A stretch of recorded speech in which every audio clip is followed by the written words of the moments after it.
The cold sting of betrayal, delivered by the very woman who shared his bed, was the tremor that finally shook Arthur Sterling's meticulously constructed world. It wasn't a sudden, violent earthquake, but a slow, insidious crack, spreading through the foundations of a life built on order and unwavering discipline. For years, Arthur's existence had been a finely woven tapestry, each thread representing a principle of precision and integrity. A former military officer, he had translated that rigorous discipline into Sterling Security Solutions, his successful firm. His no-nonsense approach to his profession was mirrored in his personal life. Arthur held a firm belief in accountability, both for himself and for those around him. This unyielding standard had earned him a formidable reputation as a thoroughly dependable leader, a man whose word was his bond and whose actions were always deliberate. Yet, it was this very adherence to order, this sensitivity to any deviation from the established pattern, that made him acutely aware of even the most subtle shifts within his environment, shifts that most others would simply overlook. Before establishing his firm, Arthur had dedicated a decade to military service, a period during which he honed his already sharp analytical faculties and cultivated a profound appreciation for structured systems and operational excellence.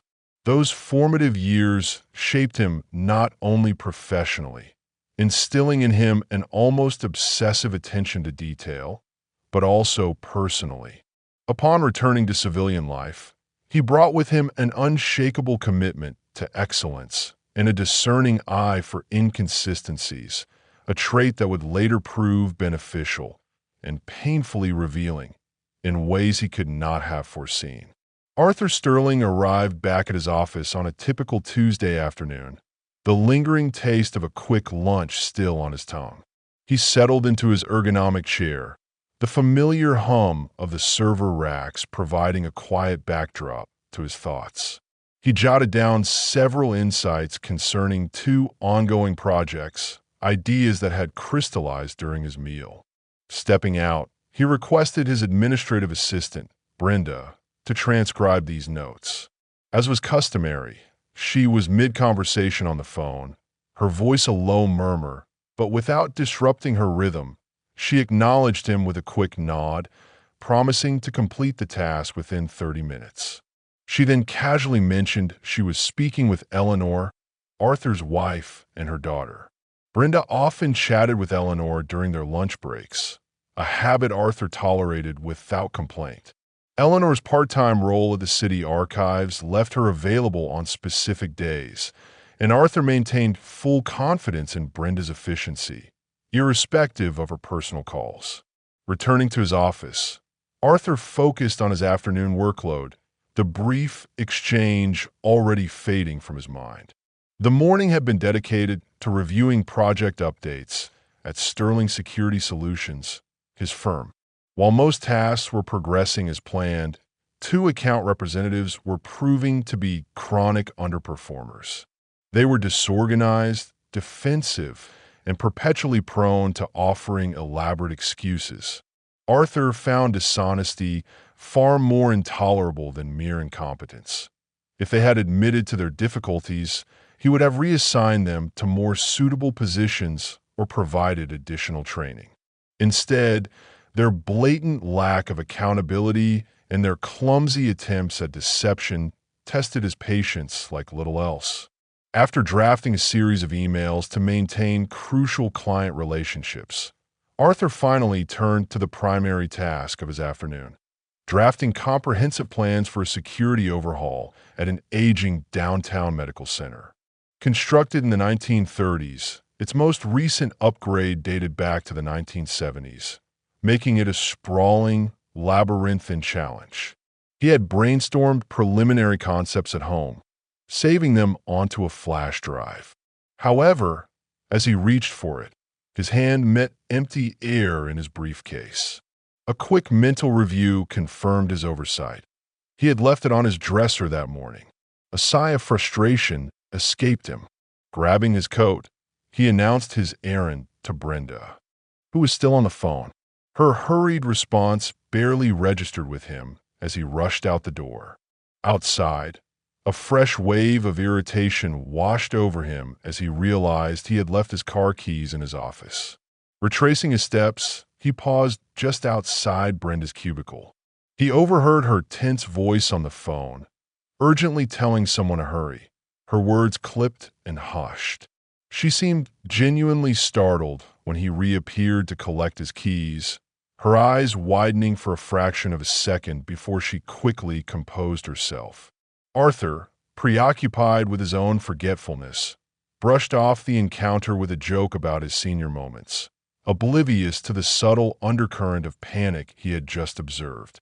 Driving home, a faint, almost subliminal curiosity about Brenda's urgent tone and the mysterious she had mentioned began to nag at him, a faint whisper in the back of his highly analytical mind.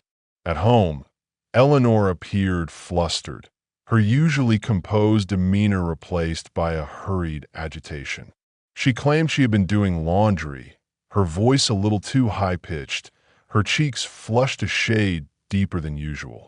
Her rapid movements caught Arthur's attention, but he dismissed it, heading upstairs. He located the flash drive on the dresser, exactly where he'd left it. The unmade bed and the laundry hamper, half filled with clothes, seemed to corroborate Eleanor's story that she had indeed been attending to household chores. Yet, a minor inconsistency gave him pause. The toilet seat in their en-suite bathroom was up. Eleanor had long been vocal about her strong dislike for this particular habit of his, often chiding him gently for it. After using the bathroom, he routinely put the seat down as a matter of course, noting her apparent oversight with a faint frown. On his way out, Arthur lightly kissed Eleanor's cheek. "Sorry about the seat," he said, the words slipping out without conscious thought. She seemed momentarily startled, a flicker of surprise in her eyes, before she recovered with a forced lightness. "Lucky for you, I didn't notice," she teased, but her brief hesitation, that almost imperceptible catch in her breath, lingered in his mind as he departed for work. When Arthur stepped into the garage to get into his car, a faint but peculiar odor caught his attention. It wasn't the usual scent of engine oil or garage dust. It was something floral, yet distinctly masculine, reminiscent of a particular cologne. He glanced toward the workbench, suspecting a spill, but found nothing amiss. Shrugging it off as an anomaly, he started his car and drove back to the office, the scent fading from his conscious thought as he pulled out of the driveway. Upon his return, he noticed Brenda studying him for a moment, her gaze almost assessing, though she said nothing. His inbox had accumulated messages during his brief absence, so he promptly began clearing it. Junk emails were swiftly deleted, but many required immediate attention. The majority of the issues stemmed from the same two account representatives whose careless work and constant excuses continued to create difficulties. Arthur resolved once more to address their behavior directly. Their negligence was frustrating enough, but the elaborate falsehoods they employed to conceal their tracks were utterly intolerable. He believed in confronting problems head-on, a philosophy he applied both professionally and personally. Later that afternoon, Brenda handed him a shopping list from Eleanor and reminded him about the evening's homeowners association meeting. Arthur groaned aloud. 2 hours of petty disputes and wasted time, he muttered, rubbing his temples. After a frustrating day, filled with professional disappointments and lingering minor personal oddities, he returned home with just enough time to eat a quick meal Eleanor had prepared, a surprisingly tender pot roast, change into casual clothes, and endure the meeting. It dragged on for 2.5 hours, accomplishing absolutely nothing of substance. When they finally returned home, emotionally drained but physically tired, they put the day behind them and enjoyed a tender night together. a quiet intimacy that momentarily eclipsed any lingering unease. Before falling asleep, the next day, Wednesday, was relatively uneventful professionally. Arthur made some solid headway on the Old City Medical Center security project, meticulously detailing access control points and surveillance camera placements. However, he also had to contend with a significant client issue in the suburbs. A recently installed surveillance system was not functioning correctly because the account representative overseeing the installation had failed to follow the system test checklist, a simple, glaring oversight that cost his firm valuable time and client goodwill. Arthur identified the error instantly, a misplaced plug dislodged by careless handling, but seethed at the sheer negligence. As he drove back, Eleanor worked her afternoon shift at the city archives, so Arthur took his time getting home, allowing his thoughts to drift to the minor oddities of the previous day. At work, the recurring problems with his team weighed on him, demanding his attention and testing his patience. But at home, several small things did not quite add up. The scent of cologne in the garage, which he had dismissed, still lingered in his memory, though it was now gone from the air itself. Once home, he decided to be productive and folded the bed linens he found in the dryer. Oddly, there was only one set, the sheets from their bed, and nothing else. Eleanor was usually energy-conscious and meticulous, and would never run such a small, inefficient load. After putting the sheets away, he noticed another anomaly in their en-suite bathroom. The toilet seat was down. He distinctly recalled leaving it up the previous morning. Stranger still, Eleanor had made the bed on Tuesday morning, as he noted, only to strip it later for washing, something she never did, as she usually stripped it only for a full, larger laundry load on the weekend. These inconsistencies, seemingly trivial on their own, unsettled him. As someone who valued precision, order, and logic, these small anomalies felt like bright red flags waving in his mind, demanding to be acknowledged.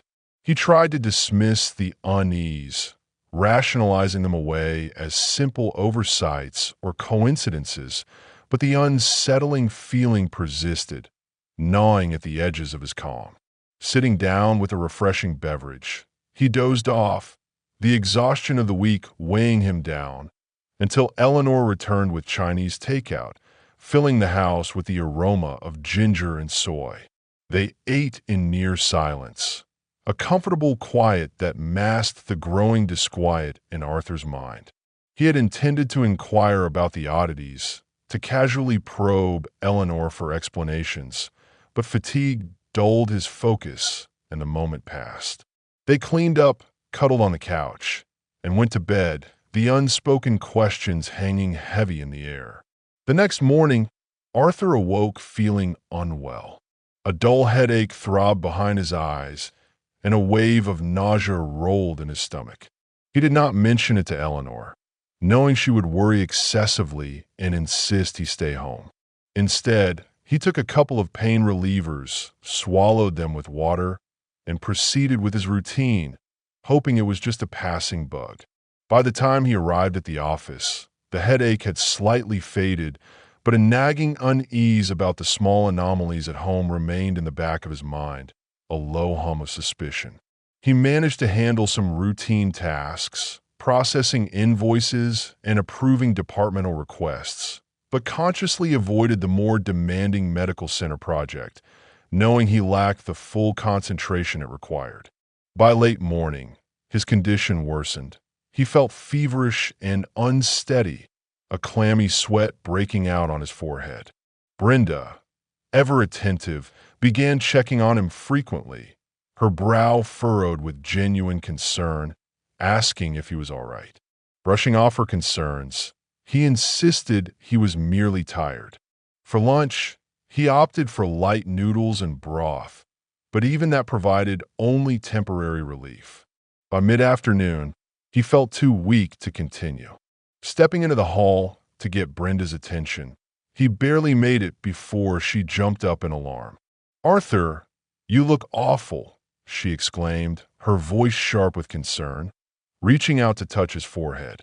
"You're burning up. I'm taking you home." She hesitated briefly, glanced at the clock, then added, "Wait in reception. I'll join you in a minute." Arthur, despite his weakness, insisted he could drive, but she quickly dismissed that idea, calling Daniel, a trusted colleague, to help escort him. Daniel got him partway down the hall, but excused himself to lock his office, leaving Arthur leaning heavily against the wall, trying to steady himself. In that moment of vulnerability, Arthur overheard Brenda's tense voice on the phone. "Eleanor, listen, Arthur's really sick, and I'm bringing him home now. Don't freak out, just deal with it." Her tone turned sharper, almost menacing. "Tell him to leave. I don't care what he thinks. Tough luck." The next thing Arthur remembered was the dizzying sensation of being helped into an unfamiliar car by Daniel and Roy, the building's robust security guard, before the world went black. When he regained consciousness, Brenda and Daniel were guiding him into his house, where Eleanor was waiting, visibly distressed, her face pale with worry. "We should take him to the hospital," Eleanor fretted, her voice trembling, her hands fluttering aimlessly. "Nonsense," Brenda replied firmly, taking charge. "It's just a bad flu. He needs rest, not a trip to the emergency room. Let's settle him on the couch. He's too weak to manage the stairs." Arthur vaguely recalled Brenda giving him something cool and sweet to drink, a soothing liquid, before she left, promising to check on him later that evening. As he drifted into a restless, feverish sleep, a sudden, piercing realization struck him with the clarity of a cold shower. The strange odor he had noticed in the garage, the faint, lingering scent, was indeed men's cologne, a distinct, slightly musky brand that wasn't his.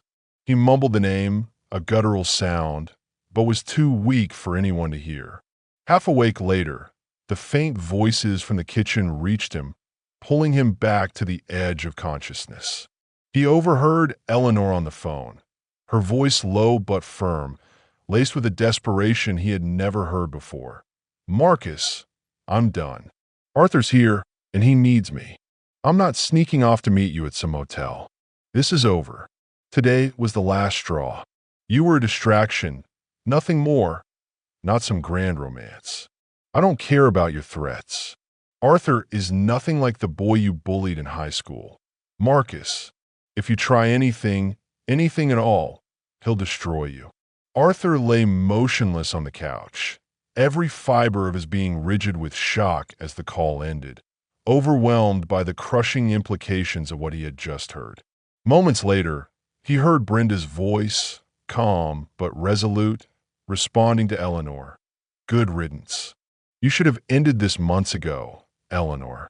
"Mom, enough," Eleanor replied, her voice filled with exhaustion. "It's over now, and Arthur doesn't know. Let's leave it at that." When the conversation subsided, the silence in the kitchen stretching thick and heavy, Arthur croaked weakly, feigning discomfort, bringing them both rushing to his side, their faces etched with renewed concern. Eleanor asked if their talking had woken him, but he feigned ignorance, blaming a sore throat and a persistent cough. They seemed visibly relieved, their shoulders relaxing, and quickly fetched him something sweet and cold to drink. Arthur sipped the juice, his mind swirling with fragmented thoughts, a horrifying clarity settling upon him even through the haze of illness. For now, he chose silence, allowing them their false sense of security, unsure of how or when he would address what he had learned, but certain that the truth would have to come out. Arthur's stomach churned relentlessly as he spent most of Friday in the downstairs bathroom, his body racked with relentless waves of sickness. With nothing substantial to eat in over a day, even the meager noodles he had managed to stomach came back up, followed by dry heaves that left him utterly exhausted, his throat raw. By noon, Eleanor had left for her city archives shift, and Brenda had returned to the office, leaving him alone in his misery. The isolation, though not by choice, paradoxically gave him the much-needed space and time to think. Between bouts of retching, his thoughts drifted to the recent revelations about Eleanor, Brenda, and Marcus. Clarity began to form piece by piece. Marcus's cologne, the misplaced toilet seat, the stripped sheets, each was a puzzle piece that now clicked into place with horrifying precision. Brenda's frantic phone calls, those urgent warnings, had been their tip-off, protecting their clandestine affair. Arthur realized with a sickening lurch how blind he had been to the numerous signs, even without hearing Eleanor's damning conversation with Marcus days earlier. The evidence had been there, staring him in the face. By afternoon, his stomach had settled enough for clear fluids. A few tentative sips of ginger ale revived him slightly, and he risked venturing out of the bathroom, grabbing a book, any book, to distract his tormented mind. When Eleanor returned early from work, her face pale with worry, she was visibly relieved to see him upright, though still weak. She explained that the doctor, whom she had consulted, recommended rest and fluids, and that antibiotics would not help with a viral infection. Arthur, still physically weak but mentally sharp and coldly analytical, said little, his gaze distant. He now fully understood the betrayal and its insidious players. Eleanor fussed over him, her concerns seemingly genuine, urging him to move upstairs to their bed for comfort. But Arthur refused, unable to bear the thought of lying in the same bed where Marcus had so brazenly intruded on their marriage, defiling their shared space. He insisted on staying on the couch, claiming it was fine, that he preferred the quiet solitude of the living room. Later that evening, he asked casually if Brenda would be coming by the next day. Eleanor explained that her mother had plans, a nature hike and dinner with her new boyfriend. Arthur cut her off, his voice calm but firm, leaving no room for argument. Insist she cancel. She needs to be here. Eleanor hesitated, a flicker of apprehension in her eyes, but made the call, her voice hushed as she relayed his unexpected request to Brenda. Arthur, feigning sleep, overheard her hushed concern. "Mom, you'd better come. I think he knows."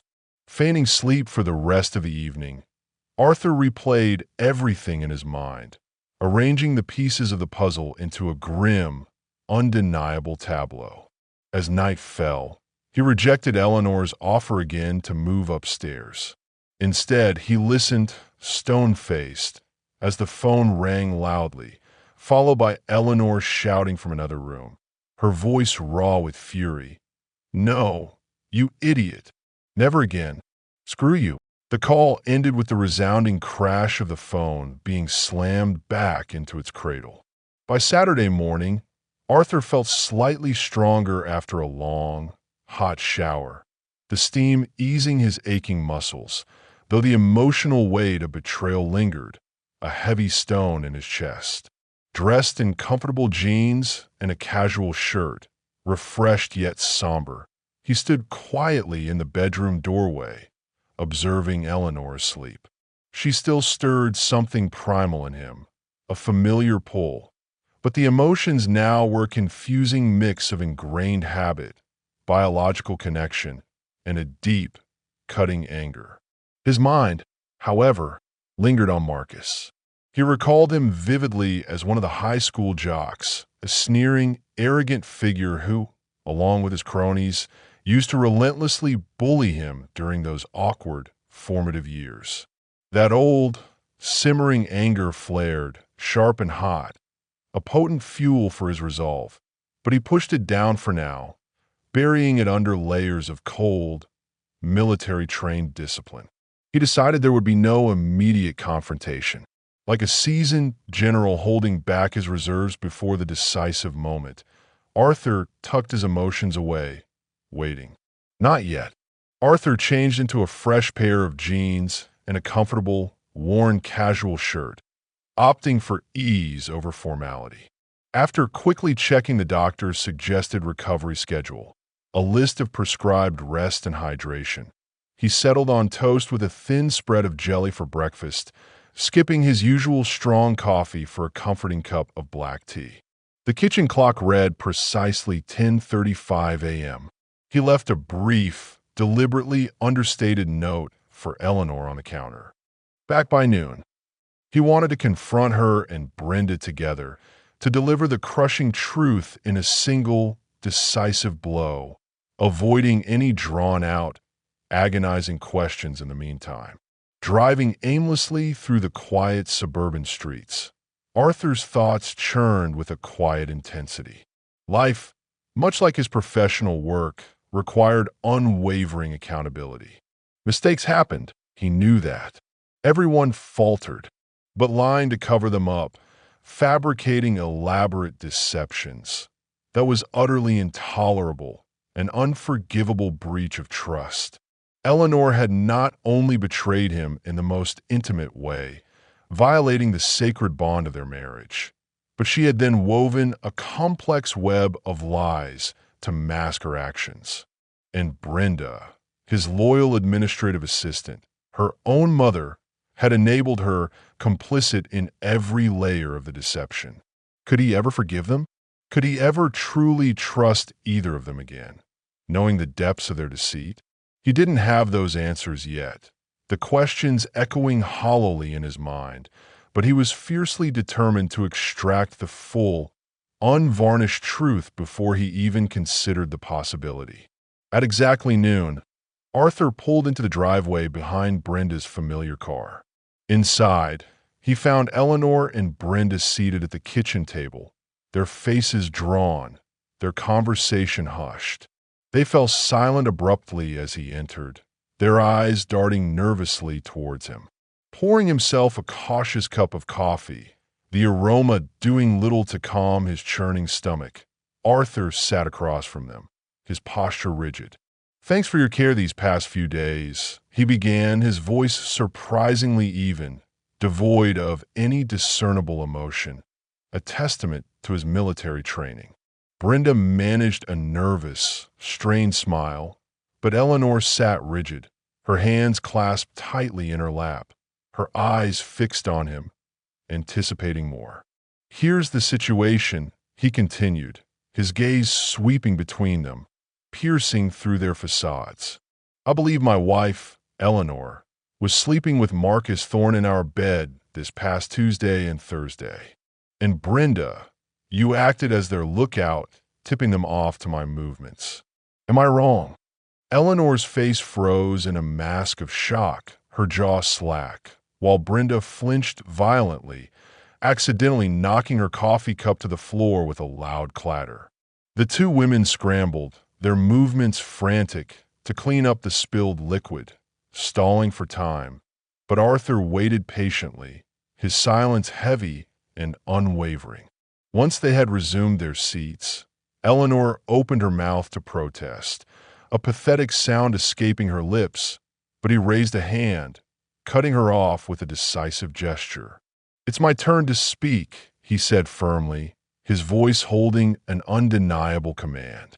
"Eleanor, Tuesday morning, you made the bed, something you never do if you're about to strip it for washing. It was an anomaly, I noted, even then." He paused, letting the implication hang in the air. "When I returned that afternoon, I smelled men's cologne in the garage. It wasn't mine, nor was it the usual faint sense of our household. Afterward, you were doing laundry, but the dryer held only our bed sheets, nothing else. Why? To remove evidence, perhaps? To eliminate any trace of another man's presence." He didn't wait for a reply, pressing on. "Brenda, I overheard you that morning, warning Eleanor to hurry because I was on my way home. You were panicked. Thursday, it was the same. I heard you telling her to get him out of there, your voice laced with urgency." Eleanor shook her head vehemently, denying everything, tears beginning to well in her eyes. "Arthur, this is crazy. I've never cheated on you. There are explanations for all of it. You're sick. You're imagining things. Arthur ignored her pathetic protests, his gaze unwavering. Eleanor, no more lies. Not now. If you want this marriage to have any remote chance, tell the truth. Did you sleep with him? Did you use protection? Tears streamed down Eleanor's face, but she stayed silent, her chin trembling. Brenda wept openly, her shoulders shaking with silent sobs. Arthur studied Eleanor, observing the familiar calculating expression he'd seen countless times on dishonest employees trying to weave a new narrative. He knew that look intimately.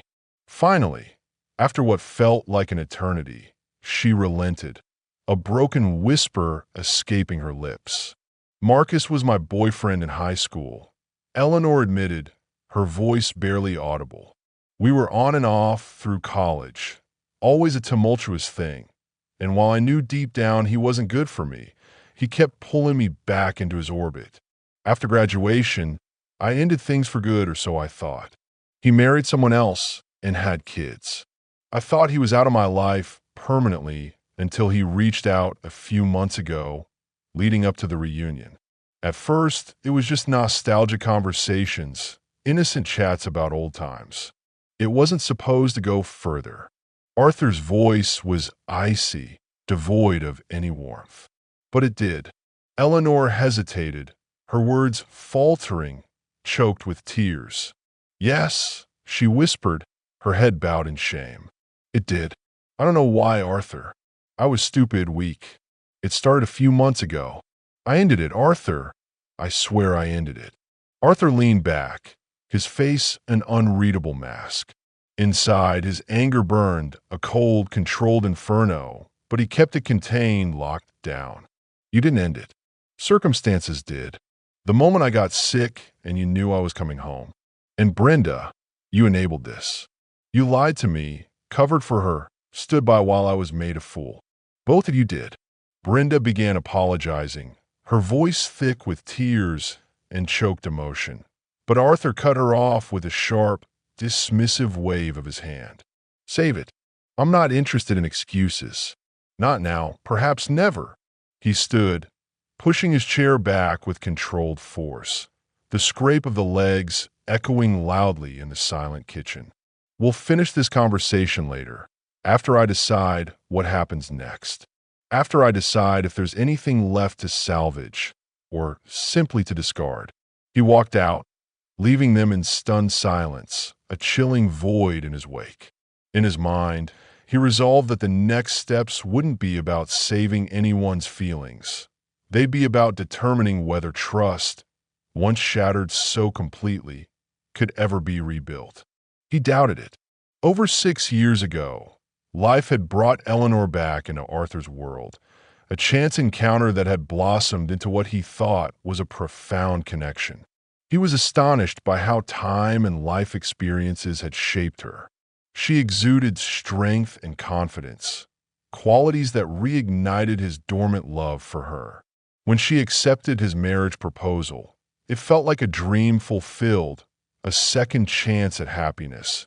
And Arthur had poured every ounce of sincerity and devotion into their vows, truly believing in their lifelong commitment. Months ago, as their high school reunion approached, Eleanor had hoped Arthur would attend with her, excitedly recounting old memories and looking forward to introducing him to her former classmates. But he had resisted, dismissing such events as shallow gatherings full of insincere posturing and superficial reminiscing, something he'd witnessed at other, equally tedious reunions. Eleanor had felt deeply disappointed, believing that if he truly loved and respected her wishes, he would have accompanied her, if only for her sake. Looking back, she admitted that her feelings might have been childish, born of a fleeting desire for external validation, but they were genuine in the moment. At the reunion, Eleanor, despite her initial disappointment, found herself enjoying the company of her former classmates, reminiscing about a simpler time. Unlike Arthur, who had felt like an outsider during their school years, navigating the cliques with quiet disdain, She had been part of the popular crowd and had fond, often idealized, memories of those times. Marcus Thorne, an old flame from high school, was there too, attending alone and conspicuously without a wedding ring. Although she wore hers, a constant, glittering reminder of her marital status, it didn't seem to deter him. Marcus, still possessing a predatory charm, made a bold, undeniable attempt to rekindle something with her, which she initially laughed off as a ridiculous, harmless flirtation. However, his persistent calls and relentless charm over the following months, preying on a fleeting sense of discontent she hadn't realized she harbored, wore down. Finally, she agreed to meet him for a seemingly innocent lunch, which subtly escalated to dinner at a local lounge, the soft lighting and intimate atmosphere blurring the lines of propriety. Though she knew it was wrong, a nagging voice in her head screaming warnings, Eleanor admitted she concealed it meticulously from Arthur, concocting plausible excuses for her absences. Over drinks that night, Marcus made his moves, smooth and practiced, and while she claimed things only went as far as brief, illicit physical contact, a desperate attempt to minimize the true extent of her betrayal, she acknowledged how easily she had succumbed to the excitement and thrill of forbidden attention. She justified her actions to herself at the time, a dangerous self-deception, thinking it wasn't a true betrayal. Not really, not if it stayed hidden. Returning home, she avoided Arthur's gaze, rationalizing her ability to keep the affair hidden, confident in his trust. Her guilt was momentarily eclipsed by her mistaken belief that Arthur's unwavering faith in her would prevent him from suspecting anything, blind him to the truth. Eleanor confessed that the affair continued, fueled by Marcus's relentless pursuit. His calls persisted, weaving their way into her daily life, and she, weak-willed and craving the illicit excitement, agreed to see him again and again. Each encounter left her grappling with a fresh wave of guilt and self-loathing, yet she found herself perversely drawn to the allure of danger and forbidden excitement, a thrill that had been missing from her otherwise stable life. She even confided in her mother, Brenda, seeking counsel and, ultimately, enlisting her help to cover for the clandestine meetings. Brenda, torn between protecting her only daughter and safeguarding her beloved son-in-law, a man she respected deeply, reluctantly went along with the deception, her conscience heavy with the weight of the secret. Brenda, tears still streaming down her face, defended her complicity, her voice trembling as she spoke. She explained that her primary fear was that Arthur might discover the affair, reacting in a way that could irrevocably ruin his life, perhaps even lead to self-destruction. Her intention, she claimed, was to protect everyone involved, to mitigate the fallout, though the unbearable weight of the secret had deeply troubled her, gnawing at her soul for months. Eleanor eventually broke things off with Marcus, citing the final straw as his audacious suggestion that she leave Arthur, who was gravely ill at the time, to meet him at a sordid motel for one last, desperate tryst. She insisted she had truly ended the relationship, her voice cracking with apparent conviction, and regretted her weakness, which she attributed to the long, complicated history she shared with Marcus, a bond that ran deeper than she had realized. Eleanor, looking Arthur directly in the eye, declared her profound love for him and her desperate desire to mend their shattered relationship. She promised to attend counseling, seek therapy, or take any steps necessary, no matter how difficult, to make amends and earn back his trust. Brenda, still weeping, pleaded for Arthur's forgiveness, expressing that her actions stemmed from being trapped in an impossible, agonizing situation, caught agonizingly between her loyalty to her daughter and her deep affection for Arthur. As the two women looked to Arthur, their faces a mixture of fear, hope, and raw vulnerability, awaiting his response. He grappled internally with the raw, searing pain of betrayal. Brenda's profound silence during Eleanor's calculated deception stung him deeply, a wound almost as painful as Eleanor's infidelity itself. Eleanor's confession, with its unsettling mix of half-truths, rationalizations, and belated apologies, left him wrestling with the agonizing question of whether forgiveness was truly possible or even deserved. The immense weight of the decision lay heavy on him, and both women awaited his next move, their futures hanging precariously in the balance. What a mess, Arthur thought, the words a cold, bitter echo in his mind. An icy numbness settled over him, insulating him from the full force of the emotional shock. As he watched his meticulously ordered life unravel before his very eyes, he knew, with a chilling certainty, that it was time to face the hard truth and bring things to an unequivocal end. "Eleanor," he began, his voice steady but cold, flat, devoid of any warmth or affection. "You cheated, and then you lied to my face, repeatedly. I know this sordid affair started at the reunion and has carried on for at least 3 months, not just a few weeks. You've been involved with Marcus the whole time, a continuous deception, and you're still lying to me now, even as you sit here pretending otherwise.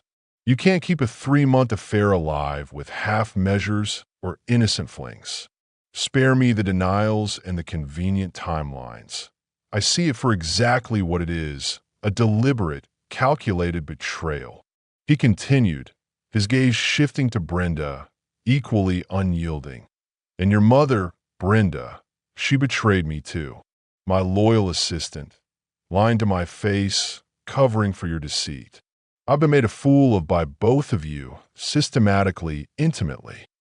Eleanor couldn't meet his gaze, shame washing over her as she buried her face in her trembling hands, her shoulders shaking with silent sobs. Brenda, ever composed even in the face of despair, tried to reason with him, her voice a strained whisper. "What are you planning to do, Arthur?" Brenda asked, her tone pleading, desperate. "Please don't make a rash decision. Think this through carefully. Consider everything you're throwing away." Arthur's response was sharp, decisive, cutting through her pleas like a surgeon's scalpel. "I won't rush into anything without proper consideration, but I certainly won't let it drag out either. The betrayal is bad enough, heinous even, but the constant, elaborate lying to cover it up, that's what makes it unforgivable. I can't and will not trust either of you ever again, not with anything of consequence." He stated his intentions with a chilling clarity. "I'll be contacting a divorce attorney next week. Since I don't have direct, irrefutable evidence of adultery that holds up in court, I'll pursue other grounds, something less messy for now. But if you fight me on this, Eleanor, if you make this difficult, I'll take it further, much further. I'll make Marcus's involvement public, a matter of record, and I'll sue him for alienation of affection if necessary, ruining his life as he has ruined mine. I'll have private investigators combing the neighborhood, questioning neighbors about his visits, exposing every clandestine meeting. I'll dig into his work records to see if he came here during work hours, exposing his own hypocrisy. If you cooperate, however, if you agree to a swift, amicable separation, I'll agree to a no-fault divorce and fair alimony. After all, you were a good wife for 6 years, and that means something. It holds weight for me despite this. I'll give you a month to move out. I assume you'll stay with Brenda." Brenda nodded reluctantly, her face grim. "Yes, of course. She can stay with me for as long as she needs." "But Arthur, can't you give more time? You and Eleanor had a good marriage for 6 years, a strong foundation. She made a mistake, a terrible one, but she's learned her lesson. She'll never do it again. Never, I promise you. Eleanor echoed faintly, her voice choked with tears. Never again. Arthur, please. Arthur's expression hardened, his gaze cold and distant. You still don't understand, do you? There's no way back from this. No coming back from the abyss you've created. You lied even after I gave you a chance to come clean, a clear opportunity to confess. I'll never believe another word either of you says. Not truly, not deeply. And with that final, unwavering declaration, the decision was made, the beginning of the end. Arthur moved into the guest room upstairs that night. The silence of the separate space, a stark contrast to the marital bed that had become a symbol of his shattered trust. By Monday morning, he was at a discreet clinic getting tested for STDs. He didn't trust where Marcus might have been or what he might have carried during those months of betrayal, and a deep-seated sense of self-preservation guided his actions. He urged Eleanor to get tested as well, though he doubted she'd follow through. Her choice is no longer his concern. His results came back clean, a wave of relief washing over him, though follow-ups would be necessary for certain conditions that had longer incubation periods. Feeling a strange, unsettling sense of responsibility, a need for complete transparency that had been denied to him, he decided someone else needed to know. That same day, he called Beatrice, Marcus's wife. Her initial reaction was suspicious, her voice cautious, especially when he wouldn't disclose his reason for calling. She reluctantly agreed to meet him at the Morning Star diner near the interstate, emphasizing she had only an hour before picking up her kids from daycare, a subtle hint at her tightly packed schedule. When Beatrice arrived, Arthur noted how strikingly different she was from Eleanor. She possessed a fierce, almost untamed beauty, her dark Celtic features accentuated by cascades of jet black hair and milky white skin. But there was a toughness, an unyielding resilience in her demeanor that set her apart immediately. After they were seated in a quiet booth, something she mentioned unsettled him. You were home when I called? Arthur said bluntly, his voice betraying a hint of judgment. Why do you have your kids in daycare if you're home all day? Big social life, Mrs. Thorne. Beatrice laughed, a sharp, unamused sound that surprised him with its audacity. Well, aren't you the nosy amateur social worker? My kids are at Ms. Davies for half the day, so I can run my home-based graphics business. I work while they're there, and when they're home, it's full-time mom duty. I adjust my schedule as needed. Marcus prefers me working from home. Probably worried I'll meet someone like him if I'm out in the world, wouldn't you say? Her retort, delivered with a wry, knowing smirk, caught him completely off guard, and he couldn't help but nod, a grudging satisfaction spreading through him. She wasn't neglecting her kids after all. She was building her own independence. Now, she said, her tone firm, all traces of amusement gone, about your call. How do you know all this about Marcus? Do you have proof, Mr. Sterling? Arthur laid it all out for her, concisely, clinically, the affair, his growing suspicions, and finally, what he had overheard. Beatrice listened without interruption, her expression unreadable, her dark eyes betraying no emotion. When he finished, she simply nodded, a slow, deliberate movement. I'm not surprised, she admitted, her voice flat, devoid of emotion. I've suspected him of cheating before, several times actually, especially after the twins were born. His patterns are depressingly predictable. I nearly left him 2 years ago when I caught him, red-handed, but I stayed for the kids. They were too young for daycare, and I had no way to support myself back then. Marcus has always been more of an absentee dad anyway, even when he's physically present. Without concrete proof, without a legal smoking gun, I couldn't do much. Not without losing everything. Her words hung in the air, a reflection of the tangled mess of betrayals that now connected their disparate lives, a shared pain. Beatrice had no illusions about achieving an amicable divorce with Marcus.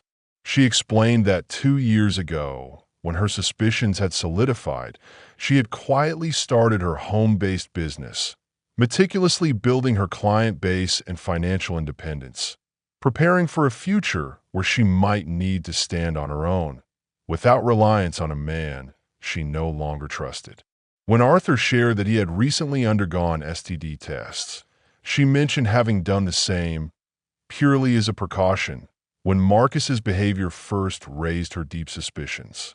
She agreed, without hesitation, that it was time to repeat the tests, a grim ritual.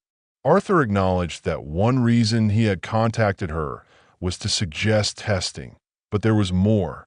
He explained, candidly, that if his divorce with Eleanor became contentious, if she decided to fight him, he might have to call Beatrice as a witness regarding Marcus's weekday activities to establish a pattern of his deceit.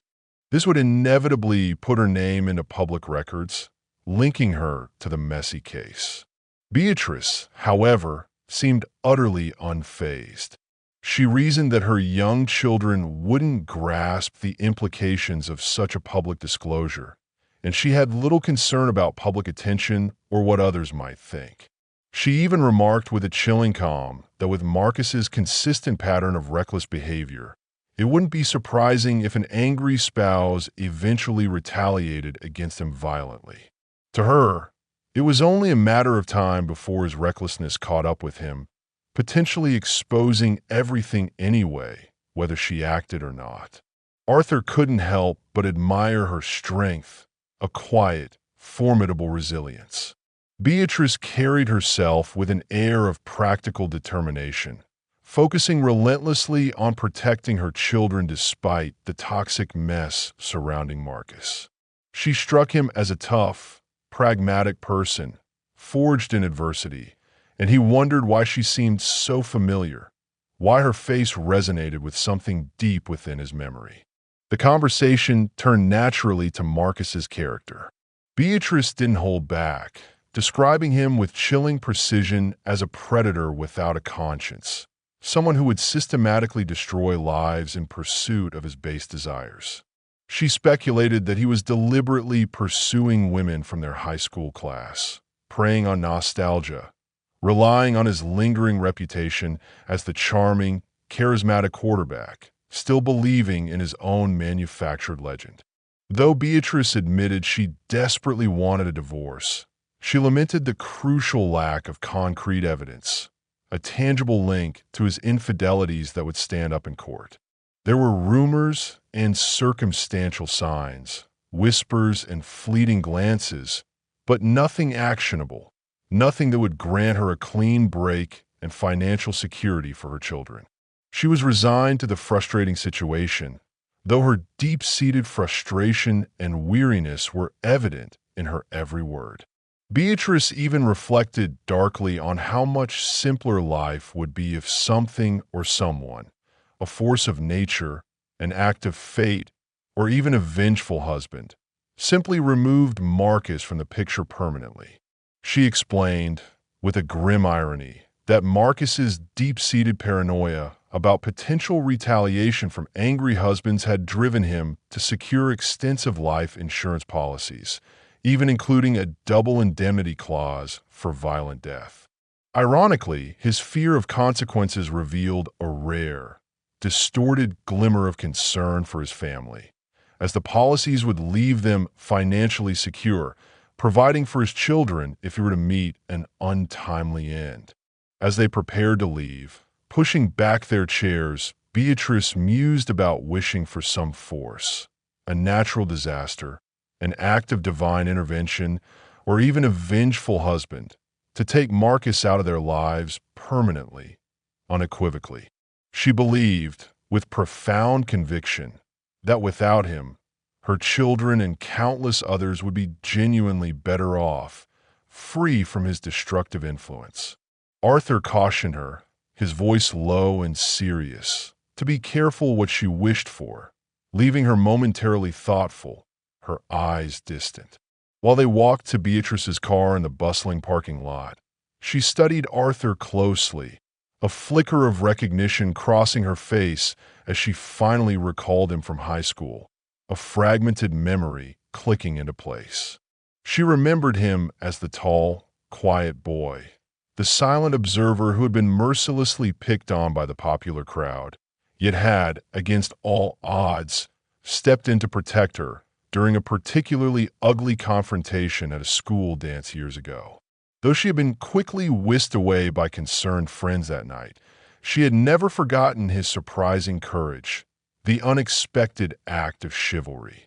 Arthur, too, remembered the incident clearly, a moment etched into his memory. After helping her escape the unwanted, aggressive attention of a hulking football player named Benedict, who had cornered her, Arthur had faced the brutal consequences alone. Benedict and his cronies had brutally beaten him up, a vicious assault, and while they avoided punishment due to their privileged status as star athletes, Arthur had been unfairly suspended for the rest of the semester. He explained that the situation, the injustice of it all, had ironically pushed him to enlist in the military before graduation, where he found the discipline, direction, and purpose that had been lacking in his civilian life. Beatrice asked about Benedict's fate, her expression curious, and Arthur recounted how, shortly after their violent encounter, Benedict had been arrested for pill possession, a major drug bust. Federal authorities had been involved, he noted, and justice had, in its own circuitous way, been served, proving that sometimes, albeit slowly, karma did indeed do its job. As Beatrice listened, a soft expression of admiration crossed her face, and she seemed genuinely moved by Arthur's story, a silent recognition of his integrity. Before parting, she leaned in and gave him a light, fleeting kiss on the cheek, a tender gesture, expressing her profound gratitude and admiration for his bravery back then, a debt she felt was long overdue. Arthur watched her drive away, the unexpected twist of life's complex tapestry unfolding before his eyes. Returning to his office, Arthur took decisive action on unrelated but pressing matters. He terminated 2 underperforming employees, their persistent incompetence having reached an unacceptable level, ensuring their severance packages were handled properly, fairly, but with absolute finality. Their meticulously documented records of negligence were airtight, leaving no room for disputes or lingering claims. In that moment, Arthur reflected on the crucial importance of clean breaks, not just in his professional life, where efficiency was paramount, but also in the personal turmoil he was so painstakingly navigating. He craved finality, closure. Arthur began the process by meeting individually with his division managers, their faces a mixture of apprehension and deference, to identify potential candidates for promotions to fill the newly vacated roles. He emphasized that the decisions would be their sole responsibility. They knew the team dynamics and individual strengths better than he did, and he made it unequivocally clear he wouldn't promote anyone he didn't trust or know personally to be a consistent, dependable performer. He instructed them to make recommendations through a committee process, a system designed to ensure collective accountability, warning them explicitly that they would be held directly accountable if their choices failed to meet the rigorous expectations he set forth. Afterward, Arthur made some more delicate adjustments within his company's organizational structure. He contacted the HR department and quietly arranged to transfer Brenda to the West End Logistics Hub, a new role where she would take over for a retiring office manager, a promotion in title and responsibility. When Brenda anxiously came into his office, her face pale, her hands clasped tightly, hoping to hear a decision about Eleanor, Arthur explained the situation bluntly, without preamble or emotion. Though he acknowledged her undeniable value as a highly efficient employee, he expressed, in no uncertain terms, his irreparable loss of trust in her personal loyalty, a profound breach he simply couldn't overlook or forgive. He informed her of the transfer, which included a slight salary increase and clear potential for further promotion, a veiled blessing and a subtle curse. He wished her well, his words clipped, and ended the conversation curtly, leaving no room for argument or appeal. Brenda began a fresh round of apologies, her voice thick with regret. But Arthur was unmoved, tired of hearing empty regrets and hollow promises. Before the transfer, Arthur ensured her new supervisor was thoroughly briefed and prepared to help her transition smoothly into her new role. As far as he knew, the manager was completely unaware of the underlying, deeply personal reasons for the move. Arthur highlighted Brenda's professional skills and past contributions to reinforce her reputation professionally, even as he irrevocably distanced himself personally. On Monday evening, Arthur consulted a discreet lawyer who specialized in high-asset divorces and could accommodate his busy schedule with convenient evening hours. By the very next day, the divorce papers were filed, a quiet, decisive step towards his freedom. The lawyer assured him the process could proceed remarkably quickly if Eleanor didn't contest it, which was highly likely given her desperation to avoid scandal, and Arthur was confident there would be no significant resistance, no messy battles. A couple of weeks later, Arthur hired professional movers to pack Eleanor's belongings with detached efficiency. Most of the items were smaller personal purchases she had accumulated over the years, her clothes, her trinkets. He left her entirely in charge of the move, deliberately avoiding the house that weekend to spare himself the emotional strain of her presence, of seeing her pack away their shared history. The process was difficult, emotionally draining, but he focused relentlessly on moving forward, on severing every remaining tie. Weeks after the separation, Arthur received an unexpected call from Beatrice.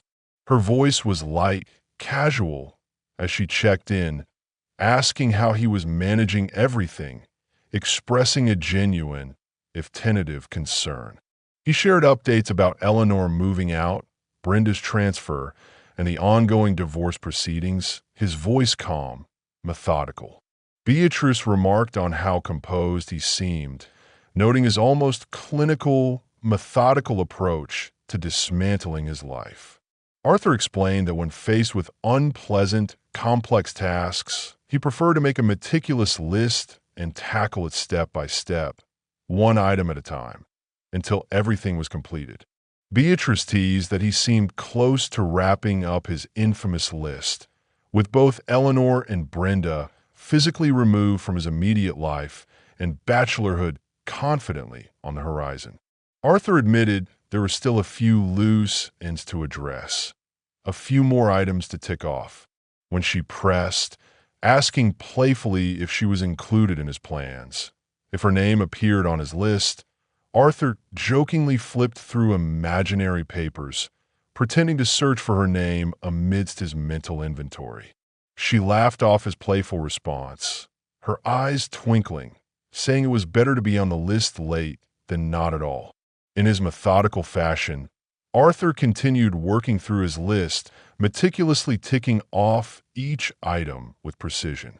He consciously used a small, pocket notepad instead of digital tools, knowing such a physical record left no digital trail, no metadata, no easily discoverable footprints. 2 independent appraisers evaluated the house, their reports meticulous and detailed, and copies were promptly sent to Eleanor and her lawyer. Once they had agreed on an average value, a surprisingly quick consensus, Arthur secured a second loan to cover Eleanor's equity difference, sending her share in a cashier's check, an untraceable transfer of funds. He then, with chilling deliberation, dismantled their large marital bed, the very one Marcus had defiled, carefully inspecting the wooden frame for any serial numbers or branding. Anything traceable was removed or meticulously sanded off, leaving no identifying marks, before the dismantled pieces of the bed were stored discreetly in his garage. The mattress and box spring were treated the same way. The tags removed, the fabric subtly altered, ensuring no connections to him remained. After receiving the court's swift ruling on temporary alimony, Arthur calculated the retroactive payments from their separation date and sent Eleanor a cashier's check for the full amount owed. He then set up an automatic transfer for future payments directly to her savings account, completing yet another item on his carefully crafted list. With every task completed, every item ticked off, Arthur took another deliberate step toward closing this painful chapter of his life, towards reclaiming his autonomy. Each check mark symbolized not just progress, but a deliberate, calculated move toward reclaiming control and independence in the agonizing aftermath of betrayal. Arthur reached out to Beatrice after some time, a respectful interval, updating her on his steady progress, a shared secret between them. He jokingly mentioned she had climbed to item number 43 on his infamous list, a lighthearted acknowledgement of their growing connection. A subtle flirtation. He shared details about settling his financial obligations with Eleanor, ensuring everything aligned with their legal agreements, emphasizing his adherence to principle even in divorce. Beatrice asked how Eleanor was doing, her tone neutral, detached. Arthur admitted he wasn't entirely sure, as their interactions had been limited to a single, tense meeting at the lawyer's office, a formal exchange of pleasantries, and nothing more. When she inquired about any lingering doubts or regrets, Arthur reflected on his feelings openly, honestly. While he regretted the devastating outcome and profoundly mourned the 6 years he had invested in their marriage, the love he had poured into it, he recognized that trust, once shattered so completely, could never be truly restored, not to its former purity. Despite still loving Eleanor in a distant, abstract way, he knew there was simply no way to rebuild what had been lost, the fundamental foundation irrevocably destroyed. Beatrice expressed sympathy for Arthur, a quiet understanding in her voice, confessing she envied his ability to trust someone so deeply, so completely. It had been so long, she admitted, since she'd trusted Marcus, since she'd experienced genuine trust, that she'd almost forgotten what it felt like to rely on another person without suspicion. Their conversation trailed off into a comfortable silence, both lost in thought, before they exchanged goodbyes with a shared promise to stay in touch, a thread of connection in their complicated lives. 2 months later, Arthur and Beatrice met at a local park, the crisp autumn air invigorating. They walked together, their conversation weaving through light-hearted memories of high school, a shared past tinged with both nostalgia and pain. Arthur admitted to having crushes on a few classmates, a rare glimpse into his private world, and Beatrice teased him playfully for not realizing some of those girls might have reciprocated his interest, might have been intrigued by the quiet, serious boy. When he asked, a genuine curiosity in his voice, if she would have dated him back then, she admitted she probably wouldn't have, at least not until she realized the shallow, fleeting nature of the popular crowd she had aspired to join. However, she confessed, after he stood up for her at the dance, putting himself at risk, her perspective shifted and she began to see him differently, seeing beyond the superficial. She had searched for him at school afterward, she admitted, but hadn't known his name to ask about him. A missed connection. As they strolled beneath the canopy of changing leaves, Beatrice observed how much Arthur had visibly changed, not just physically, but in his demeanor. He admitted he'd been rigorously working on his fitness, shedding extra weight and regaining the lean, powerful strength he'd had during his military service. Beatrice playfully chided him for being almost too fit, joking that he needed a little more softness for comfort, a playful hint at intimacy. Their banter carried an easy, natural warmth, a comfortable camaraderie, and when they parted, Beatrice surprised him with a sweet, brief kiss, a delicate touch on his lips.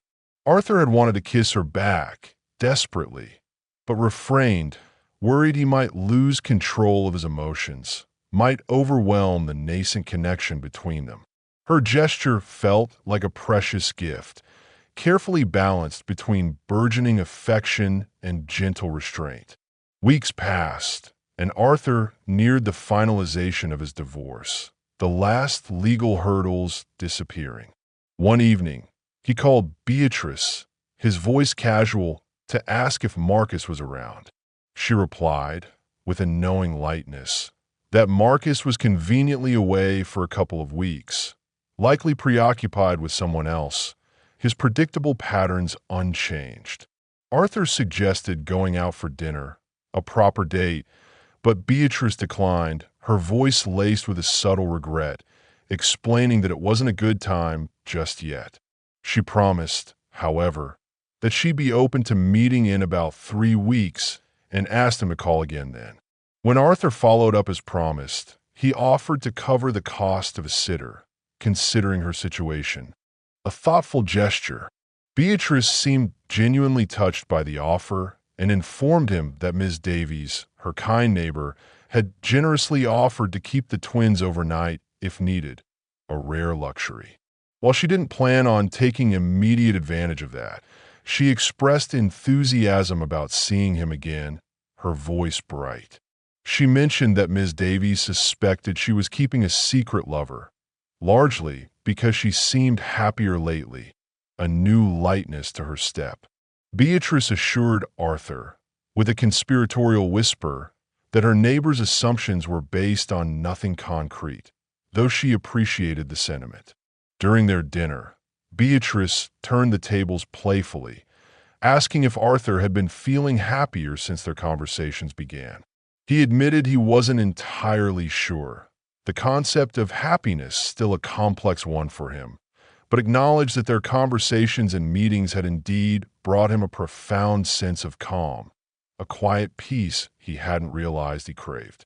She asked where she ranked on his infamous list now, a playful challenge, and he jokingly placed her at item number 9, signaling her steadily growing importance in his life, a silent acknowledgement of his increasing affection. Later, as they talked comfortably in her living room, a soft lamp casting warm shadows, Arthur couldn't help but ask questions about her children, his curiosity genuine and deep. Beatrice noticed his heightened interest and pressed him about it, a gentle inquiry. Arthur explained that he had always wanted children, a quiet longing he had suppressed for years, but Eleanor had steadfastly resisted, insisting they enjoy life as a couple without the perceived constraints of parenting, claiming it would limit their freedom and spontaneity. He suspected, with a newfound clarity, that Eleanor had truly viewed children as an inconvenience, a limitation on their adventurous lifestyle. His wistful tone revealed a profound longing he had carried quietly for years, a deep desire to experience fatherhood and the unparalleled joy that came with it.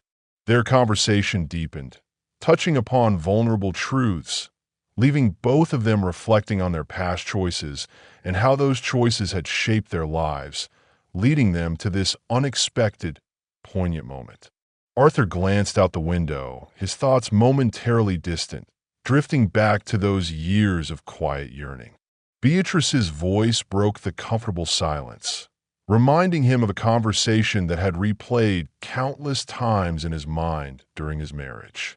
Eleanor had never wavered in her resistance to having children, her stance immutable, even after 6 years of marriage. Arthur had eventually stopped bringing it up, realizing that if she didn't want children by then, she likely never would. And honestly, he wasn't sure what kind of mother she'd have been anyway, given her self-centered tendencies. Beatrice shifted the subject, her tone contrasting sharply with his wistfulness. Life with Marcus, she reflected, hadn't been the carefree adventure it might have seemed from the outside. It had depended far too much on the kind of partner you had, on their whims and their darkness.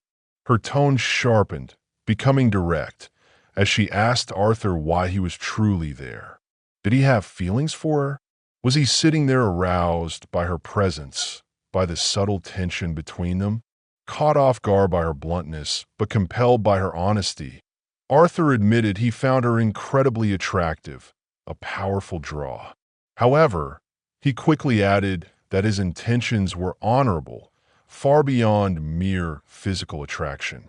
He wanted a friendship, a genuine connection, not another illicit affair. And he also wanted to get to know her children, if she was open to it, to be a stable presence in their lives. Beatrice hesitated, acknowledging the significant risks involved. Her kids, innocent and guileless, might inadvertently mention Uncle Arthur to Marcus, and she simply couldn't take that chance for their safety, for her own. She asked him to keep things casual for now, conversations, occasional walks, nothing overtly romantic. Arthur agreed immediately, understanding her caution, her need for self-preservation. He wanted no connection to Marcus beyond what already existed, no thread that could lead back to him. As he prepared to leave, a wave of disappointment washing over him, Beatrice stopped him, her hand gently on his arm. She turned away slightly and, with a quiet determination, began lifting her top, revealing pale, unmarked skin at first, but then the bruises appeared, dark blue and angry purple blotches along her lower back and sides, stark against her milky skin. She explained, her voice flat, devoid of emotion, that Marcus's violence was infrequent and controlled, his open hand leaving painful, unsightly bruises rather than inflicting truly severe injury, a twisted form of control. However, the mistreatment had escalated recently, especially after Eleanor ended their affair, after his comfortable illicit world had been rocked. Marcus's raw frustration and humiliation had spilled over into physical aggression, his temper short. Beatrice admitted she had canceled a prior outing with Arthur because of a particularly nasty black eye Marcus had given her, a mark she couldn't hide. Her skin, she noted bitterly, made bruises agonizingly slow to heal and incredibly hard to conceal. Arthur's carefully constructed resolve cracked, shattered by the raw vulnerability before him. He stepped forward and wrapped his arms gently around her, a protective embrace. She turned to face him, allowing the embrace for a moment, resting her head against his chest before stepping back and pulling her top down, covering the bruises. He thanked her, his voice hoarse with emotion, for trusting him with such a vulnerable, painful truth, a testament to her courage. And as they said goodbye, she kissed him again, a kiss that lingered, a kiss that left him certain, with a chilling resolve, that it was time to act decisively to right a terrible wrong. Arthur's divorce was finalized with surprising little drama, officially marked by irreconcilable differences, a clinical term for a deep, personal chasm. Eleanor had requested a final meeting to apologize once more, a last-ditch effort to salvage her reputation. But her words, hollow and rehearsed, changed nothing. 2 weeks later, Arthur was officially free, his marital bond severed. Now his focus, honed by years of military precision, turned with unwavering intent to Marcus. He visited the Lakeside Retail Plaza and found an ad on a worn bulletin board for a used pickup truck. The seller, needing to move overseas unexpectedly, was unloading the truck and other household items quickly, desperate for a fast sale. The vehicle was old, dented, and battered, its paint chipped and faded, but functional, perfect for Arthur's clandestine purposes. He paid in cash, a stack of unmarked bills, obtained the title, and then, with a grim satisfaction, burned it that same evening, obliterating any trace of ownership. The following day, he took the truck off-road in the Green Valley Commons, driving it through muddy ditches and over rocky terrain, covering it in layers of thick mud to completely disguise its recent purchase, making it look well-used and neglected. Satisfied with its new, nondescript appearance, he moved on to the next step of his meticulous plan. Arthur drove far into the desolate countryside, revisiting a remote, forgotten area he remembered hunting in with his father as a child, a place known ominously as the Blackwood Wastes. The landscape was as bleak and forsaken as he recalled. Abandoned coal mines, towering mounds of tailings, and illegally dumped trash scattered across the land, a testament to decades of human neglect. Smiling grimly, a cold, hard line on his face, he confirmed it was exactly the isolated, forgotten setting he needed. Returning home after dark, unseen, Arthur parked the mud-splattered truck in his garage and, with practiced ease, loaded it with the dismantled parts of the large, symbolic bed. He drove back to the mining site, arriving under cover of night, the moon a sliver in the sky. Using discarded wooden pallets and crates found at the site, debris from forgotten lives, he swiftly constructed a makeshift platform and reassembled the bed on top of it, its ghostly white mattress stark against the bleak landscape. The task was effortless. He had practiced assembling and disassembling the bed in his garage in total darkness, ensuring flawless execution.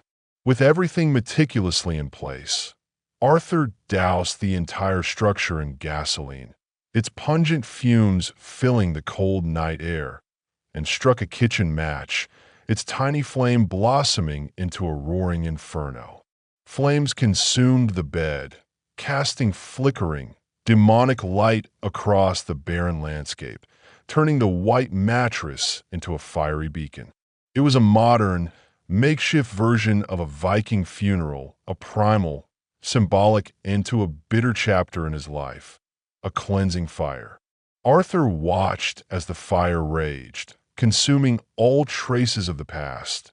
Then, with a profound sense of finality, turned and drove away, leaving the smoldering remains to burn themselves out into the dawn. Marcus wasn't exactly acting like a stoic hero. He was very much alive and painfully aware when it all began. Arthur had ensured he wasn't hurt any more than necessary, just enough to bring him to this chilling moment of reckoning. From his extensive military experience, Arthur knew that overwhelming someone too early dulled their awareness, making them less receptive to the true weight of their situation. He wanted Marcus fully conscious, every nerve ending alive, keenly aware of the agonizing consequences of his predatory actions. To Arthur, Marcus wasn't just another person who had made mistakes, another flawed individual. He was a symbol of pervasive harm, someone who had callously shattered families, brazenly taken advantage of trust, and left lasting, festering scars on innocent lives. Marcus's actions had destroyed Arthur's marriage, deeply hurt Beatrice, and caused unimaginable pain to countless others. For Arthur, one thing was chillingly clear. Marcus's destructive behavior had to be confronted and stopped permanently. Marcus's screams echoed for 11 agonizing minutes, each one a testament to his terror, a fitting symphony of his undoing. When silence finally fell, thick and absolute, Arthur used Marcus's phone to call in an anonymous tip to the local sheriff's office. His voice disguised, wiped the device clean of any identifying data, and tossed it onto the still-burning pile, destroying all evidence. The task was complete, a meticulous execution. Arthur didn't feel an ounce of guilt, no flicker of remorse. He had done worse, far worse, to better men during his military service, men who had been truly honorable adversaries. Marcus, in comparison, deserved every excruciating second of it, and more. Driving south in the battered pickup truck he had acquired for this very purpose, Arthur continued his meticulously planned egress. He traveled for hours, the old engine rumbling rhythmically, until he reached a dingy strip mall far from home, its neon signs flickering, revealing a 24-hour diner, the Oasis Food Court. After fueling up at a nearby Pinnacle fuel station, he parked the truck conspicuously, right by the entrance, and deliberately left the key in the ignition, an open invitation. He casually walked past a group of rowdy young men who loitered near the diner, their faces sullen, deliberately bumping one and provoking a harsh glare. But Arthur's commanding presence and unwavering gaze dissuaded them from reacting, their bravado wilting under his stare. After a quick slice of pie and a comforting cup of coffee, he exited the diner to find the truck predictably gone, spirited away by opportunistic thieves. He walked a mile to the Metropolitan Transit Exchange, caught an overnight bus home, and, surprisingly, slept peacefully the entire way, a deep, restorative slumber earned through chilling final justice. In the days that followed, investigators identified Marcus's charred remains. The unusual, brutal circumstances surrounding his death drew significant attention, leading detectives to delve deep into his life, unearthing his sordid history. Their investigation quickly revealed connections to Eleanor, tracing back to the high school reunion, a thread that led them directly to Arthur. They compiled a hefty file on Marcus, a thick dossier of his victims and his misdeeds, and Arthur inevitably became a person of interest. A suspicious figure, his military service record, though partially redacted for security reasons, hinted at his expertise in unconventional warfare and his unparalleled precision, making him a compelling, if uncooperative, figure for the seasoned detectives. Detective Sergeant Holloway, a man with a weary wisdom in his eyes, questioned Arthur extensively, his inquiries sharp and probing. Holloway probed why Arthur, as the president of a thriving security company, had personally traveled to a client's site on the very same day Marcus met his brutal end, a detail that seemed highly suspicious. Arthur explained, calmly and credibly, that the client, a close personal friend and a former commanding officer, had specifically requested his unique expertise for a particularly sensitive issue, a testament to his loyalty and skill. When asked pointedly about his military record, including his Silver Star Commendation, a clear mark of his prowess, Arthur deflected, politely pointing out its irrelevance to the current investigation, his gaze unwavering. Holloway, undeterred, pressed further, recounting with grim detail Arthur's actions during a harrowing mission where he had single-handedly eliminated 43 hostiles, an unbelievable feat, to save his injured teammates, bleeding out in enemy territory. Arthur's responses were calm and measured, his demeanor unwavering, betraying nothing. The detective then shifted focus, abruptly, to the new bed Arthur had purchased shortly before Marcus's death. Holloway asked what had happened to the old one, and Arthur, without missing a beat, claimed he had donated it to the Helping Hand thrift store, even providing a meticulously kept receipt to back his story. Though the Helping Hand thrift store confirmed the donation, the bed's trail ended there, as it had been quickly sold for cash, its anonymity preserved. The lead fizzled, leaving detectives with a multitude of other potential suspects to explore, a sprawling network of Marcus's victims and enemies. During the weeks following Marcus's demise, Arthur maintained his meticulously ordered routine while the police investigation unfolded around him like a slowly unwinding reel. Beatrice called 3 months after Marcus's funeral, just a week after Arthur's divorce was officially finalized. Her timing didn't surprise him. Their earlier conversations, the veiled wishes, had hinted at her chilling awareness of certain events, her unspoken understanding. Still, Arthur wondered what she truly wanted from him. Was it blackmail? Exposure? He knew it was one thing to silently wish someone dead, but quite another to face the grim, undeniable reality of that wish being so thoroughly fulfilled. When they spoke, Beatrice revealed her surprising intentions. Blackmail of a sort, indeed. She demanded his presence, not for money or secrets, but for something far more personal, far more intimate. Instead, she insisted he come over for a home-cooked dinner. Arthur couldn't help but laugh, a genuine, mirthless sound that startled him. The widow Thorne wasn't naive, nor was she frightened of him. She seemed to understand exactly what he had done and why, and she wanted to see him anyway, perhaps because of it. The evening was a lively, chaotic affair, filled with the joyful noise of children, as Beatrice's 2 children slowly warmed up to their new Uncle Arthur. Initially, they were wary of him, intimidated by his towering height and unfamiliar, serious presence. Their confusion lingered, casting a shadow over their innocent faces as they tried to understand why their father was suddenly gone. A question Beatrice's hesitant explanation that he was in heaven lacked conviction, leaving them puzzled and unsure. Realizing his imposing stature was part of the issue, Arthur, with surprising grace, dropped to the floor, getting down to their eye level. The kids, Charles and Nancy, both inheriting their mother's striking dark coloring, were thrilled to suddenly loom over him, their initial fear replaced by a mischievous delight. Before long, they were climbing all over him, their small hands pulling at his shirt, their fear dissipating with every giggle, every playful squeal. By the time he finally stood up, they were completely at ease, clinging to his legs like familiar playthings.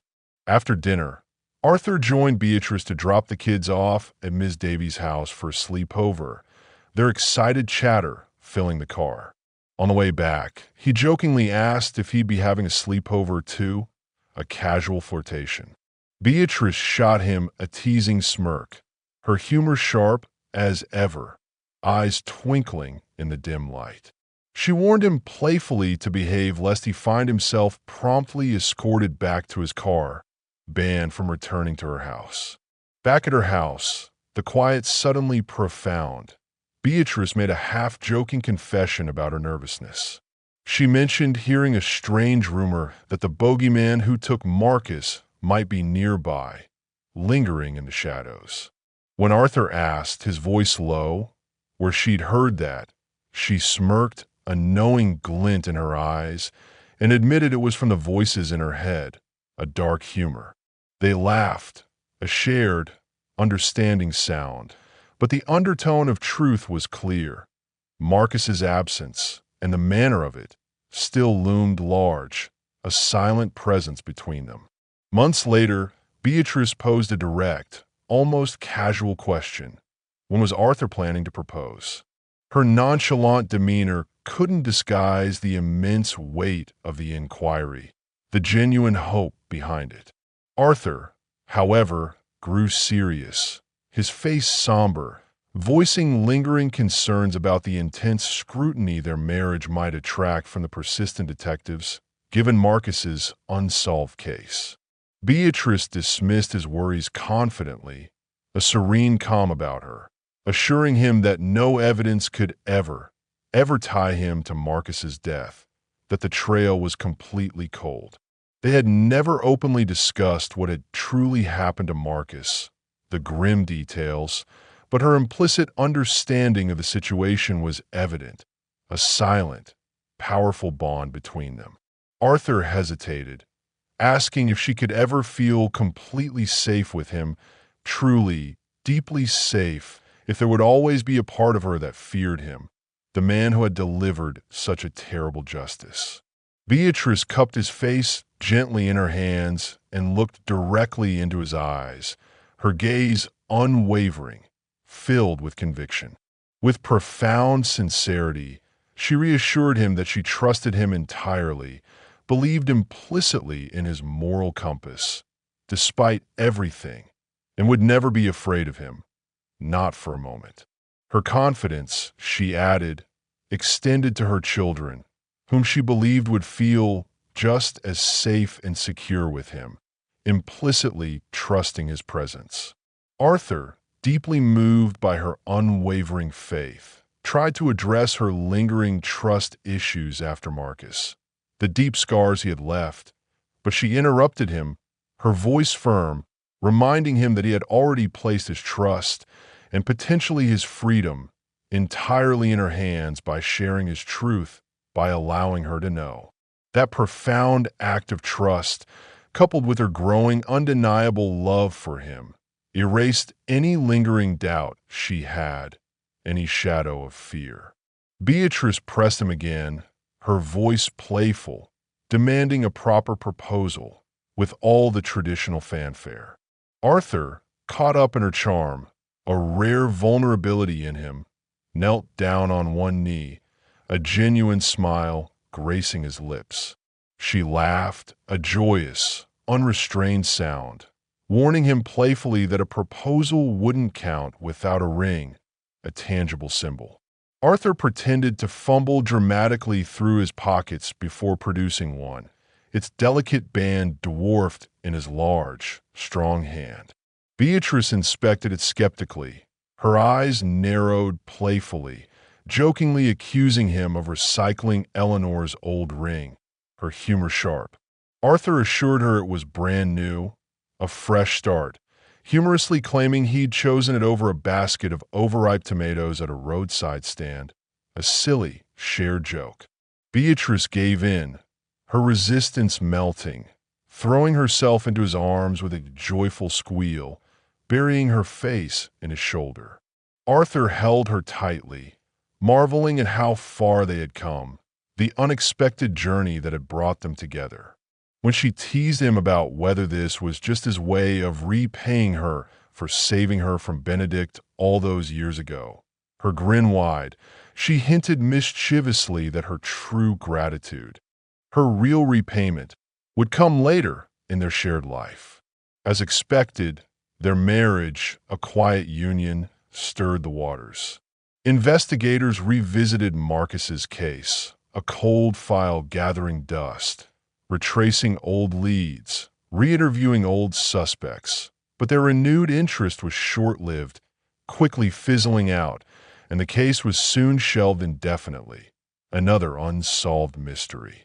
Detective Sergeant Holloway, however, visited Arthur one last time, unannounced, his tone heavier than before, burdened by a personal weight. Over a quiet conversation on the patio, the autumn leaves rustling around them, Holloway revealed a deeply personal connection to the case, a horrifying truth that had long tormented him. Marcus had victimized his own daughter-in-law, Charlotte. She and Holloway's son, Daniel, the same Daniel who had helped Arthur to his car that fateful day, had been part of Arthur and Beatrice's high school class, a stark, painful reminder of Marcus's pervasive, predatory nature and his long reach. Holloway recounted Charlotte's harrowing, difficult experience, his voice trembling with a mixture of anger and sorrow, detailing how Marcus had cruelly taken advantage of her vulnerability, her fragile mental state. As a police officer's wife, a twisted irony, Marcus had coerced her into an inappropriate, abusive relationship and used compromising photos, dark secrets, to control her, blackmail her into submission. To make matters even harder, Marcus's vile actions had drawn others into the situation, further intensifying her distress, her shame. Holloway's voice trembled with a raw, guttural emotion as he explained how his family was striving to heal, slowly, painfully, seeking support through counseling and working tirelessly to rebuild their shattered lives. Arthur listened, his respect for Holloway deepening with every painful revelation, understanding the depth of his unspoken agony. He recognized the widespread devastation Marcus had caused, not just to his own life, but to countless others, a predator leaving a trail of broken souls. As the conversation ended, a profound sense of justice settled upon Arthur, and he couldn't help but reflect on how far he and Beatrice had come, and the strength they'd need to face the future together, a future built on truth and quiet understanding. Holloway sat silently for a long moment, his eyes fixed on his tightly clenched fists, the knuckles white. The weight of his words seemed almost too heavy to voice, but eventually he began, his voice hoarse. Daniel came home after his shift that night to find Charlotte on the bathroom floor. Her wrists were slashed, a desperate attempt to escape.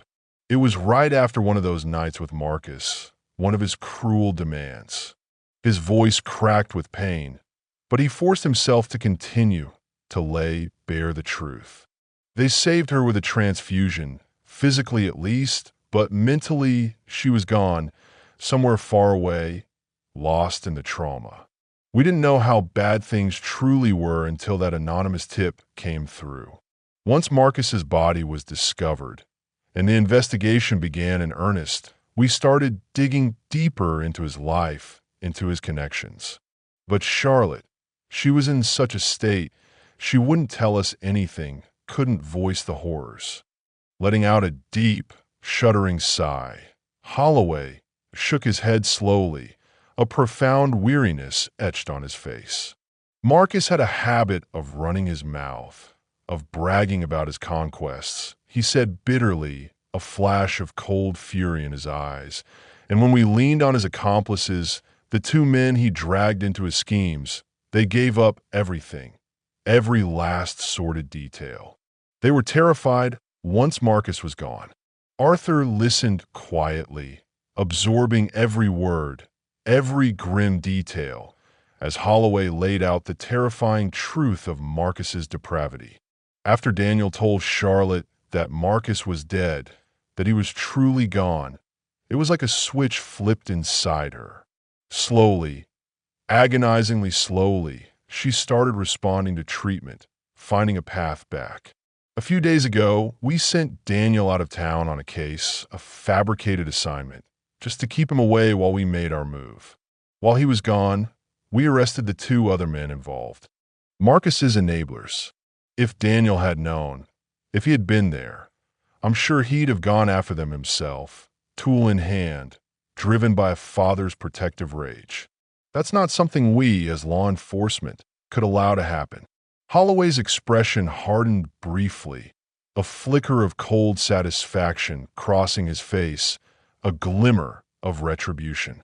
Those two are facing more charges than they'll know what to do with.